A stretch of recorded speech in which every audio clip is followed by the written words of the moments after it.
Hi అండి, నమస్తే. ఈరోజు రెసిపీ ఏంటి అంటే నోరు ఊరించే రుచితో దోసకాయ పచ్చడి రెసిపీ చూపించబోతున్నాను. ముందుగా స్టవ్ ఆన్ చేసుకొని ప్యాన్ పెట్టుకోవాలి. ప్యాన్ హీట్ అయిన తర్వాత ఒక 2 టేబుల్ స్పూన్స్ వరకు ఆయిల్ వేసుకోవాలండి. ఆయిల్ వేడిన తర్వాత మినప్పప్పు ఒక 1 టీ స్పూన్ వరకు వేయాలి. అలానే ఒక పావు టీ స్పూన్ వరకు మెంతులు అయితే వేసుకోండి. మెంతులు వేయడం వల్ల పచ్చడి ఫ్లేవర్ అనేది చాలా బాగుంటుంది.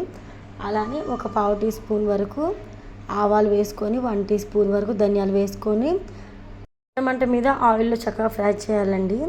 ఈ రెసిపీ అంతా కూడా మా పాపే చేసింది. దోసకాయ పచ్చడి మా పాప చేసింది. టేస్ట్ అయితే అల్టిమేట్గా ఉంది. రైస్లోకి తిన్నాం, దోశల్లోకి తిన్నాం, సూపర్గా ఉంది. మరి మీరు కూడా ఎక్కడ వీడియో స్కిప్ చేయకుండా చూసి ఇంట్లో ట్రై చేయండి. ఇలా మనము ఆయిల్లో ఫ్రై చేసుకున్న తర్వాత ఈ ధనియాలు వేసుకున్న ఇంగ్రీడియంట్స్ అన్నీ కూడా చక్కగా ఫ్రై అయిన తర్వాత ఎండుమిర్చి అయితే వేసుకోవాలండి. ఎండుమిర్చి ఒక 15 నుంచి 17 వరకు తీసుకోవాలి. అది మనకి కారాన్ని తగ్గట్టుగా తీసుకోవాలండి. కారం ఎక్కువ కావాలనుకున్న వాళ్ళు కొంచెం ఒక 2-3 ఎండుమిర్చి ఎక్కువ తీసుకోండి. తక్కువ కావాలనుకున్న వాళ్ళు ఒక 15 లోపు అయితే తీసుకుంటే సరిపోతుంది. ఎండుమిర్చి కూడా ఆయిల్లో ఫ్రై చేసుకోవాలి. ఈ విధంగా ఎండుమిర్చి కాస్త కలర్ అనేది మారాలి. కలర్ మారేంత వరకు ఫ్రై చేసుకున్న తర్వాత ఒక ప్లేట్లోకి అయితే తీసుకోవాలండి. ఆ తర్వాత ఇదే ఆయిల్లో దోసకాయ ముక్కలు అయితే వేసుకొని ఈ విధంగా మధ్య మధ్యలో కలుపుకుంటూ ఫ్రై అవనివ్వాలండి. మంటనైతే మీడియం ఫ్లేమ్లో అడ్జస్ట్ చేసుకొని ఈ దోసకాయ ముక్కల్ని చక్కగా కలర్ మారి అలానే దోసకాయ ముక్కలు అనేవి ఉడికిపోయేంత వరకు ఫ్రై చేసుకోవాలండి. మూతను పెట్టి ఉంచేసి మంటని మీడియం ఫ్లేమ్లో అడ్జస్ట్ చేసుకొని ఒక 10 నిమిషాల వరకు చక్కగా కుక్ అవనిస్తే దోసకాయలు అయితే మగ్గిపోతాయండి. దోసకాయలు ఈ విధంగా వాటర్ క్వాంటిటీ అనేది దోసకాయ నుంచి రిలీజ్ అవుతుంది. ఇలా రిలీజ్ అయ్యి ఆ వాటర్ క్వాంటిటీ అనేది తగ్గిపోయి మనకి ఆయిల్ అనేది కనపడుతూ ఉండాలి. దోసకాయ ముక్క చక్కగా ఉడికిన తర్వాత స్టవ్ ఆఫ్ చేసి కాస్త చల్లారనివ్వాలండి. చల్లారిన తర్వాత ఇప్పుడు మిక్సీ జార్ తీసుకొని అందులో ఎండుమిర్చి అలానే మనము కొన్ని ఇంగ్రీడియంట్స్ అయితే వేసుకొని ఫ్రై చేసుకున్నాం కదా, అవన్నీ కూడా ఇందులోకి అయితే వేసుకోవాలి. ఒక 1 టేబుల్ స్పూన్ వరకు సాల్ట్ వేసుకోండి. అలానే 7-8 వరకు వెల్లుల్లి రెబ్బలు అయితే వేసుకోవాలండి. నెక్స్ట్ ఇందులోకి ఒక 1 టేబుల్ స్పూన్ వరకు జీలకర్ర అయితే వేసుకోవాలి.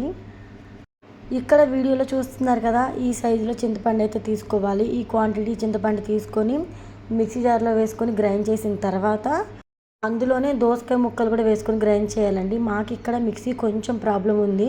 సో అందుకనే మా పాప అయితే రోట్లో రుబ్బిందనమాట. సగం మిక్సీలో రుబ్బిన తర్వాత మళ్ళీ రోట్లోకి షిఫ్ట్ చేసి రుబ్బింది. మిక్సీలో పట్టే పచ్చడి కంటే కూడా రోట్లో రుబ్బుకునే పచ్చడి అయితే చాలా టేస్టీగా ఉంటుందండి. రోట్లో పచ్చడి రుబ్బిన తర్వాత ఇక్కడ ఇందులోకి కొంచెం తాలింపు పెడితే ఇంకా బాగుంటుంది. పచ్చడి డైరెక్ట్గా ఇలానే తినేయచ్చు, కానీ తాలింపు వేస్తే ఇంకా బాగుంటుంది కాబట్టి తాలింపు పెట్టేద్దాం. స్టవ్ ఆన్ చేసుకొని ప్యాన్ పెట్టుకొని ఒక 2 టేబుల్ స్పూన్లు ఆయిల్ వేసిన తర్వాత 1 టీ స్పూన్ వరకు మినప్పప్పు, 1 టీ స్పూన్ వరకు ఆవాలు అయితే వేసుకోవాలండి. ఆ తర్వాత కొంచెం కరివేపాకు వేసుకోండి. కరివేపాకు వేసిన తర్వాత ఒక పావు టేబుల్ స్పూన్ వరకు పసుపు అయితే వేసుకొని కలుపుకొని స్టవ్ ఆఫ్ చేసేయండి. నెక్స్ట్ ఇందులోకి మనం ప్రిపేర్ చేసి పెట్టుకున్న దోసకాయ పచ్చడిని వేసుకొని కలపడమే. ఈ పచ్చడి మనకి 4-5 రోజుల వరకు నిల్వ ఉంటుంది. ఎందుకంటే దోసకాయలో ఉన్న పులుపు అలానే చింతపండులో ఉన్న పులుపు బ్యాలెన్స్ అయ్యి టేస్ట్ బాగుంటుంది. ఇందులో మనం చింతపండు వేస్తున్నాం కాబట్టి నిల్వ ఉండే ఛాన్స్ ఉంటుంది. ఒక్కసారి చేసి పెట్టుకుంటే 4 రోజులు హాయిగా తినవచ్చు. టిఫిన్స్లోకి అయితే చాలా బాగుంటుంది. ట్రై చేయండి.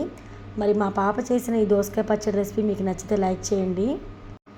చాలామంది చూస్తున్నారు కానీ లైక్స్ మాత్రం ఎవ్వరు ఇవ్వట్లేదు. లైక్ చేయండి. లైక్ చేయడం అస్సలు మర్చిపోవద్దు. ఇలాంటి మరెన్నో రెసిపీస్ కోసం మామ్స్ కిచెన్ రెసిపీస్ ఛానల్ని సబ్స్క్రైబ్ చేసుకొని ఛానల్కి సపోర్ట్ చేయండి. నెక్స్ట్ వీడియోలో మంచి రెసిపీతో మళ్ళీ కలుద్దాం. అంతవరకు thank you so much for watching.